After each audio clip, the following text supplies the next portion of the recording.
नमस्कार, तुम्ही बघत आहात निर्माण न्यूज। एकच मतदारसंघ, एकच पक्ष, एकच व्यक्ती, तब्बल 55 वर्षे आमदार, गिनीज वर्ल्ड रेकॉर्ड, विक्रमवीर आमदार गणपतराव देशमुख यांचं नुकतंच निधन झालं। सर्वप्रथम त्यांना भावपूर्ण श्रद्धांजली।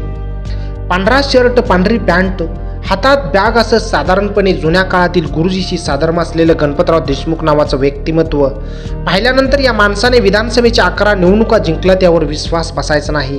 कारण आमदाराची आजच्या काळातील प्रतिमा खूप वेगळी आहे। राजकारणही खूप झपाट्यानं बदलत आहे। माणसाची मनं आणि मतं बदलत आहेत, परंतु या बाजारात बदलले नाहीत ते गणपतराव देशमुख।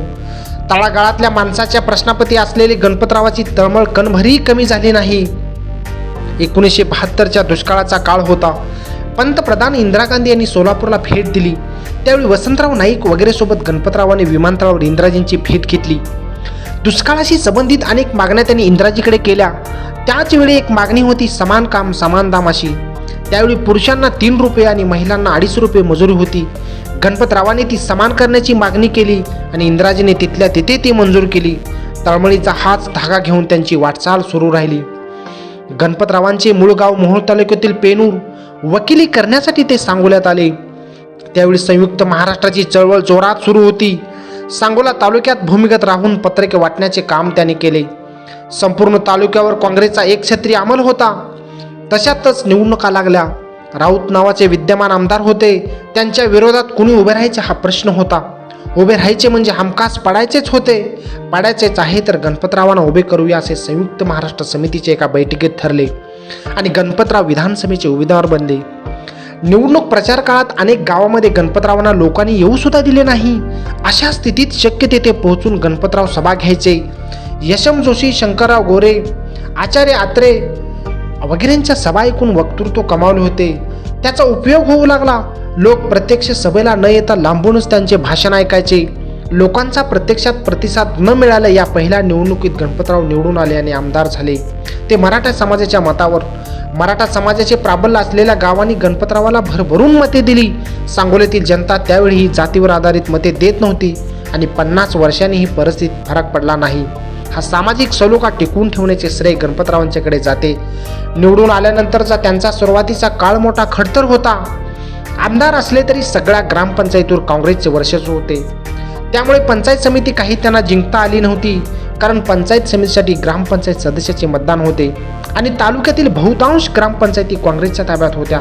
बऱ्याच वर्षांनी त्यांना पंचायत समिती जिंकता आली।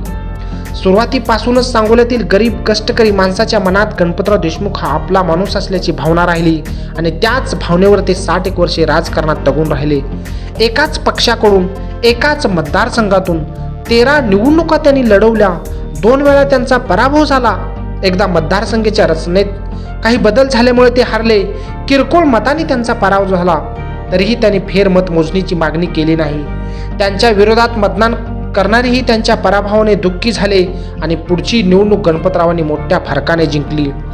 या मधल्या काळात देशात आणि महाराष्ट्रात सामाजिक स्वास्थ्य बिघडवणाऱ्या अनेक घटना घडल्या, परंतु सांगोला तालुक्यात अशा विषारी वाऱ्याने कधी शिरकाव केला नाही, कारण गणपतरावाचे नेतृत्व। सामाजिक समस्येच्या बाबतीत गणपतरावांनी कधी तडजोड केली नाही। सोलापूर जिल्हा परिषदेचे बाबा कारंडे नावाचे गणपतरावांचे समर्थक जिल्हा परिषद सदस्य होते। त्यांनी गणपतरावांच्या विषयी एकदा सांगितलं ते खूप महत्त्वाचं आहे। गणपतरावांनी कधी जातपात बघून उमेदवारी दिली नाही किंवा दुजाभाव केला नाही। मराठा, ब्राह्मण, होलार, चर्मकार अशा विविध समाजातील लोकांना उमेदवार मिळते। मी लोणारी समाजाचा, मतदारसंघात माझ्या समाजाची नगण्य मानता येईल अशी मते आहेत।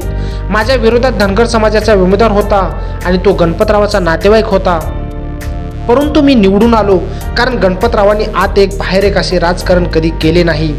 आमदार निधीचे वाटप करताना लोकसंख्येच्या निकषावर केले जाते। लोकशाही पद्धतीने समूह बैठका घेऊन लोकांशी चर्चा करून विकास कामाबाबतचे ते निर्णय घेतात। राजकारणाच्या माध्यमातून त्यांनी कोणतेही वैयक्तिक लाभ मिळवले नाहीत। राजकीय भूमिका घेतानाही कधी दुटप्पीपणा केला नाही। योग्य वेळी आघाडी, योग्य वेळी पक्ष असे व्यावहारिक निर्णय घेत पक्षही टिकवला आणि मतदारसंघावर वर्चस्वी लागले। जातीयवादी शक्तीशी कधीही हातमिळवणी केली नाही।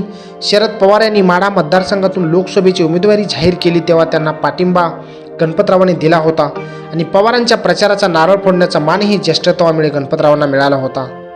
ज्या तालुक्यात कापसाचे बोंडही वगवत नाही तिथे गणपतरावाचं नेतृत्व आणि मार्गदर्शनाखाली 2 सूतगिरण्या यशस्वीपणे चालवल्या. आशिया खंडातील उत्कृष्ट सहकारी सूतगिरणी म्हणून सांगोल्याच्या सूतगिरणीची दीर्घकाळ ओळख राहिली. सांगोला तालुक्याच्या दुष्काळ निवारणासाठी त्यांनी खूप महत्त्वाचे काम केले. कृष्णा खोरे विकासाची पहिली मागणी गणपतरावांनी नागजला पाणी परिषद घेऊन केली होती. क्रांतवीर नागनाकांना नाईकवाडी यांच्यासोबत त्यांनी दुष्काळी भागाच्या पाण्यासाठी दीर्घकाळ चळवळी केल्या. भीमेच्या पाण्यावर प्रादेशिक नळ पाणी पुरवठा योजना त्यांनी यशस्वीपणे राबवली. मतदारसंघात माणसे जोडणारे गणपतराव विधिमंडळातील आदरणीय व्यक्तिमत्व म्हणून ओळखले जाते. डाव्या पक्षांच्या नेत्याप्रमाणे ते आक्रस्ताळी बोलत नाहीत किंवा समाजवाद्याप्रमाणे विद्वत प्रचुरही नाही, परंतु त्याच्या बोलण्यात सामान्य माणसाप्रती कळकळ असते आणि ठामपणा असतो. ते बोलायला उभे राहतात तेव्हा सभागृह कानात प्राण आणून ऐकते. मतदारसंघात असो किंवा मुंबईत त्यांनी साधेपणा सोडला नाही. काही वर्षापूर्वी साताऱ्यावरून पुण्याला येण्यासाठी ST बसमध्ये बसले. कंडक्टरने तिकीट मागल्यावर आमदार आहे म्हणून सांगितले. कंडक्टरला विश्वास बसेना, कारण त्याच्या कारकिर्दीत आमदाराला STत बसलेले त्याने पाहिलेच नव्हते. त्याने आगार व्यवस्थापकांना बोलवून घेतले. आणखी एक प्रसंग, सांगोल्यात त्यांच्याच संस्थेच्या एका महाविद्यालयात मराठीच्या प्राध्यापकाचे चर्चासत्र होते. त्याचे उद्घाटन गणपतरावांच्या हस्ते होते. सभागृहाच्या बाहेर 300 रुपये घेऊन नोंदणी करण्यात येत होती. गणपतरावांना ते उशिरा समजले. उद्घाटन समारंभ आटोपल्यावर अर्ध्या तासात त्यांनी 300 रुपये पाठवून दिले आणि स्वतःचीही नोंदणी केली. गणपतराव हे आधुनिक महाराष्ट्राच्या विकासाचे सहभागी साक्षीदार होते. शेतकरी कामगार पक्षाची संपूर्ण राज्यात वाताहत झाली असताना गणपतरावांनी मात्र भलत्या तडजोडी केल्या नाहीत. शेतकरी कामगार पक्षाचा लाल बावटा हातात धरूनच मतदारसंघही टिकवला. निष्ठा, चारित्र्य, सचोटी या बाबी त्यांनी स्वतः अंगीकारल्याच, परंतु मतदारावरही त्याचे संस्कार केले. म्हणूनच मतदारसंघातील 3ऱ्या पिढीनेही त्यांना मतदान केले. गणपतरावांच्या जाण्याने खऱ्या अर्थाने राजकारणातील ऋषितुल्य व्यक्तिमत्व काळाच्या पडद्याआड गेले. त्यांना भावपूर्ण श्रद्धांजली. धन्यवाद.